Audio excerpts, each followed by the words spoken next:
बच्ची की मौत कैंसर से हुई है।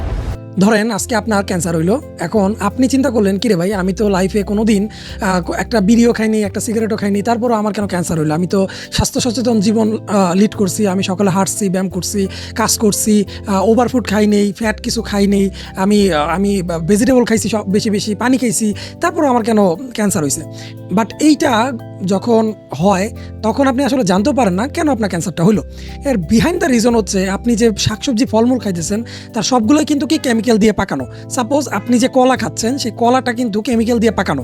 আপনি যদি নর্মাল চিন্তা করেন, যখন কলা পাকবে তখন কলার মধ্যে চিপচিপ দাগ পড়বে, আর কি ছোটো ছোটো দানা দানা কালো কালো দাগ পড়বে, কিন্তু যখন কেমিক্যাল দিয়ে কলাটা পাকানো হবে সেই কলাটার হচ্ছে পুরা মানে হলুদ, টকটকা হলুদ থাকবে। ঠিক আছে, আপনারা যখন তরমুজ কিনেন, যে তরমুজটা দেখবেন একদম টকটকা লাল, তার মানে ওটা কেমিক্যাল মারছে। ঠিক আছে, একদম নিশ্চিত।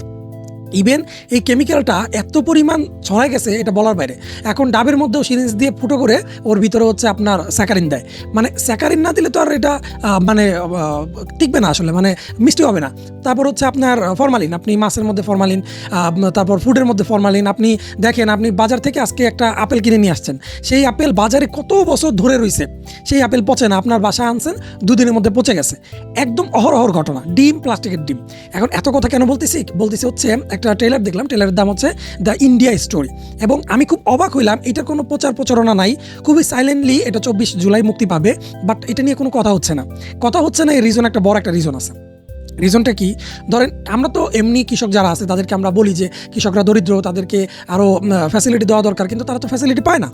উল্টো বিভিন্ন কোম্পানি থাকে, তারা ওদেরকে চাপ দেয় যত বেশি ফল হবে সেই ফল আমরা কিনবো, বা যত বেশি সবজি ফলাবা, যত দ্রুত ফলাবা তত বেশি আমরা কিনবো।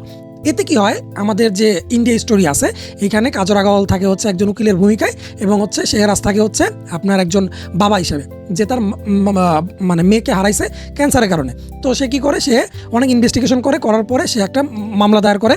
মামলার মধ্যে লেখা থাকে যে আমার মেয়েকে হত্যা করা হয়েছে। এখন কথা হচ্ছে হত্যা করলো কীভাবে? জজ সাহেব বলতেছে আপনার মেয়েকে তো হত্যা করা হয় না, আপনার মেয়েকে হচ্ছে ক্যান্সারে মারা গেছে। তো ক্যান্সারটা হইলো কেন, এই স্লো পয়জনটা কীভাবে দিল, এইটাই হচ্ছে মূল স্টোরি। এবং এটা কিন্তু একটা ট্রু ইভেন্টের উপর ভিত্তি করে, মানে সত্যি ঘটনার উপর ভিত্তি করে বানানো। মানে কৃষক যারা আছে তারা নিজেরাই বলে যে আপনি যদি আপনার যে আমাদের যে ফসলটা আছে, ধরেন আপনি একটা সবজি বাজার থেকে কিনে আনলেন, সেই সবজিটা কিনে আপনি গরম পানি দিয়ে ধুইলেন, ধোয়ার পরে কিছুক্ষণ রেখে দিলেন, তারপর আপনি কেটে কুটে খাইলেন, কিন্তু আসলে যে কেমিক্যালটা দেওয়া হয়েছে ওর ভিতরে বিষাক্ত কীটনাশক, সেটা কিন্তু কোনো দিনই যায় না। আপনি বিলিভ করবেন, আপনি ইন্টারনেট আছে, গুগল আছে, ChatGPT আছে, আপনি জিজ্ঞাসা করেন যে আপনি যে ফল মানে কীটনাশক দিয়ে পাকানো যে ফলটা খাইতেছেন, সেই ফল আপনি যতই ধুয়ে খান সেই কীটনাশক কিন্তু ওর ভিতর থাকবেই, এবং সেইটা অল্প অল্প করে আপনার শরীরে ঢুকবে, এবং আপনি একটা টাইমে ক্যান্সার হয়ে যাবে আপনার। এই ট্রু ইভেন্টটার উপর ভিত্তি করে মুভিটা চলতেছে, এবং মুভিটা খুব আমার কাছে খুব প্রমিজিং লাগছে। কেন প্রমিজিং? মানে সব কিছু ধারার বাইরে কিছু মুভি হয়, যেমন হচ্ছে ধরেন 12 ফেল মুভিটা, তারপর দি প্যাডম্যান, অক্ষয় কুমারের। এই মুভিগুলো না দেখার মতো আসলে, কারণ আপনি আজকে একটা জিনিস দেখলেন, আপনি ট্রাই করবেন এগুলো থেকে একটু বিরত থাকার জন্য, বা কী করবেন বা কী করা যায়। এই মুভিগুলো হচ্ছে সেগুলো রিপ্রেজেন্ট করে।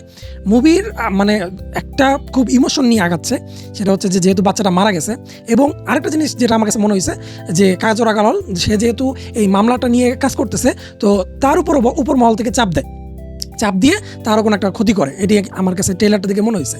এবং ট্রেলারে দুজনের পারফরমেন্সই ভালো ছিল, আমি খারাপ বলবো না, কারণ এইসব টপিকে আসলে মুভি বানাইলে চলার সম্ভাবনা খুব কম। কেন জানেন? কারণ হচ্ছে যে আপনি তো জানেন যে আপনি বিষ খাইতেছেন।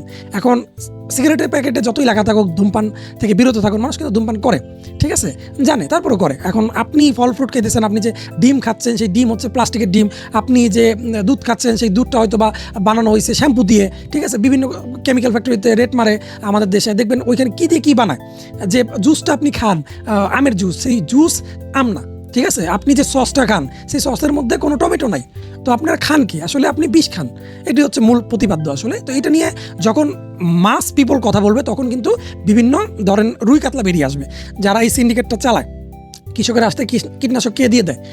অবশ্যই বড় লোকরা দেয়, অবশ্যই প্রভাবশালীরা দেয়, অবশ্যই বড় সিন্ডিকেটরা দেয়, ঠিক আছে।